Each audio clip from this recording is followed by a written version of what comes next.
Hello everyone.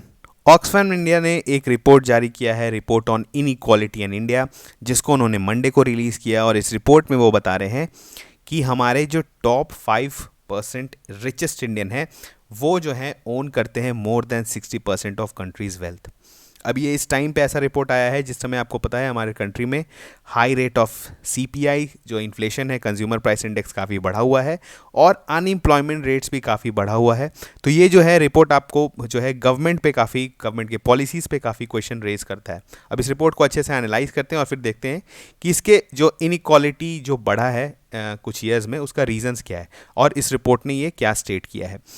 अगर इस report की बात करें तो ये इस रिपोर्ट का नाम क्या है, survival of the richest the India story. India के स्टोरी को मद्देनज़र रखते हुए ये रिपोर्ट जारी किया गया और उन्होंने कहा है कि 2012 से लेकर 2021 तक 40% ऑफ द वेल्थ जो कि क्रिएट हुआ है इंडिया में वो गया है किसके पास, 1% ऑफ द पॉपुलेशन। मतलब जो रिचेस्ट सेक्शन है, जो 1% ऑफ इंडियाज पॉपुलेशन, जो रिचेस्ट बिलियनर्स लोग जो हैं उनके पास बहुत ज़्यादा वेल्थ एक्यूमुलेशन हुआ है। मतलब 40% जो भी वेल्थ बना है इन 2012 से लेकर 2021 10 सालों में, वो जो है 40% उसका चला गया है टॉप 1% के पास। ठीक है।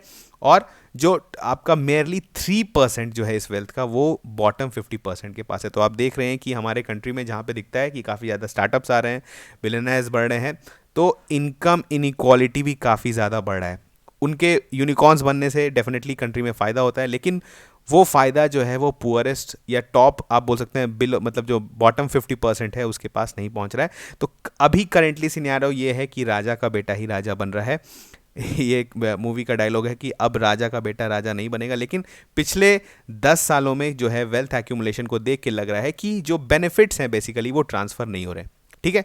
बहुत सारा डेवलपमेंट भी हुआ है हमारे कंट्री में, आपको पता है, लेकिन जो ट्रांसफ़र होना चाहिए था, जो पूरे सेक्शन का डेवलपमेंट होना चाहिए था, वो देखने को नहीं मिल रहा है। रिपोर्ट के अनुसार अगर माने तो क्या है, ऑक्सफैम ने ऐड ने किया है कि इंडिया का हाईएस्ट नंबर ऑफ जो अभी जो हम पुअर्स हैं हमारे हैं, और वो करीबन कितना है 228.9 मिलियन। तो ये भी नंबर इंक्रीज कर रहा है। लेकिन ऑन दी अदर हैंड ये भी एक है कि हमारे बिलियनर्स भी बढ़ रहे हैं काफ़ी ज़्यादा। आपको पता है न्यू यूनिकॉर्न्स आ रही हैं, और 102 थे इन 2020 और अब हैं 166 बिलियनर्स इन 2022। तो ये भी एक अच्छा न्यूज़ है। लेकिन जो नंबर ऑफ पुअर्स बढ़ रहे हैं वो भी एक चिंता का विषय है। ठीक है। अगर हम लोग स्टैट्स की बात करें इस रिपोर्ट के अनुसार, तो अगर आप स्टैट्स को देखेंगे तो आप अच्छे से समझ जाएंगे कि टॉप 30% जो हमारा पॉपुलेशन है वो 90% ऑफ द वेल्थ ओन करता है। टॉप 30% के पास 90% वेल्थ है। तो आप समझ रहे हैं कि अगर बाकी 70% की बात करें तो उनके पास सिर्फ 10% ही वेल्थ है। तो बस उनका गुजर बसर चल रहा है, बाकी जो एक्चुअल वेल्थ जो है वो टॉप 30% के पास है। अब टॉप 30 की भी बात छोड़ दें तो टॉप 10% की बात करें तो वो जो है 80% वेल्थ ओन करते हैं। तो आप इससे आप समझ पा रहे हैं कि जो बाकी 90% है उनके पास सिर्फ और सिर्फ 20% वेल्थ है। वहीं अगर टॉप 5% की बात करें तो वो nearly 62% of the wealth own करते हैं। और ये जो है काफ़ी ज़्यादा बढ़ गया है इन दी, आप अगर पैंडमिक का हम लोग बात करें, पैंडमिक ईयर्स में जो है ये इनइक्वालिटी ज़्यादा देखने को मिल रहा है। तो ये कुछ ईयर्स में जो है ये आप बोल सकते हैं separation between rich and poor, inequality जो है वो इंक्रीज होता दिख रहा है।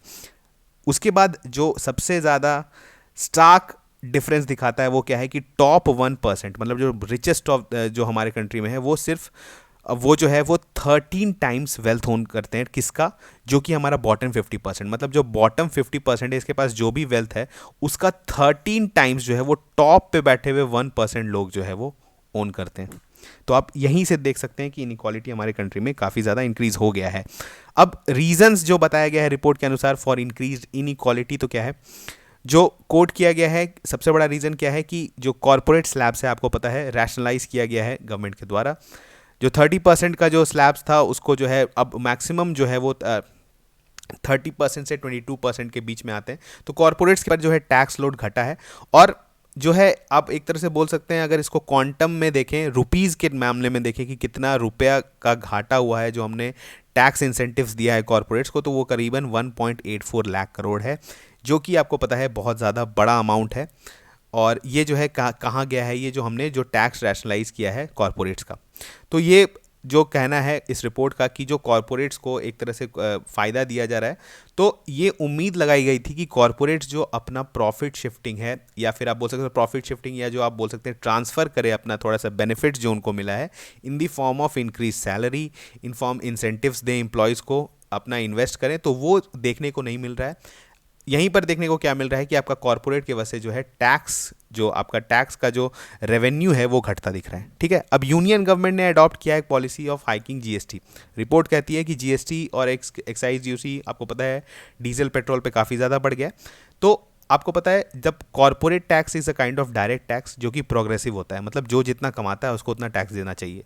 लेकिन अगर यहाँ से पैसा नहीं आ रहा है तो गवर्नमेंट क्या कर रही है, इनडायरेक्ट टैक्सेस बढ़ा रही है। इनडायरेक्ट टैक्सेस में क्या हो रहा है, जीएसटी का रेट बढ़ता है, आप पे पेट्रोल का प्राइस बढ़ता है, आप पे पेट्रोल का टैक्स बढ़ता है। तो एक तरह से क्या हो रहा है कि जो लोड है टैक्स का वो आपका लोएस्ट बॉटम सेक्शन पे ज़्यादा बढ़ रहा है रादर दैन दी कॉर्पोरेट्स।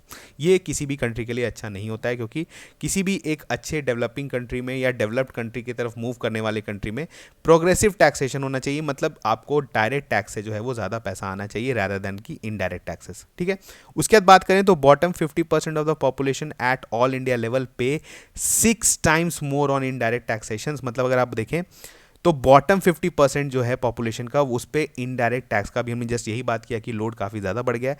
अगर आपका इनडायरेक्ट टैक्स का लोड ज़्यादा बढ़ेगा तो आपका डिस्पोजेबल इनकम घटेगा। अगर आपका डिस्पोजेबल इनकम घटेगा तो ऑब्वियसली आपके पास है आपका जो है डेप्रिवेशंस बढ़ेगा, जो कि हमें देखने को मिल रहा है बॉटम 50% में। अब इन्होंने ये कुछ रीजंस कोट किया, ऑब्वियसली इसके अलावा भी बहुत सारे रीज़न है। देखिए हर चीज़ का दो साइड होता है। अगर कॉर्पोरेट टैक्सेस घटाए गए हैं तो उसका कुछ बेनिफिट्स भी है फॉर न्यू कंपनीज और ये, लेकिन अगर जो है अगर इससे इनकम इनइक्वालिटी बढ़ रहा है तो this is again a issue.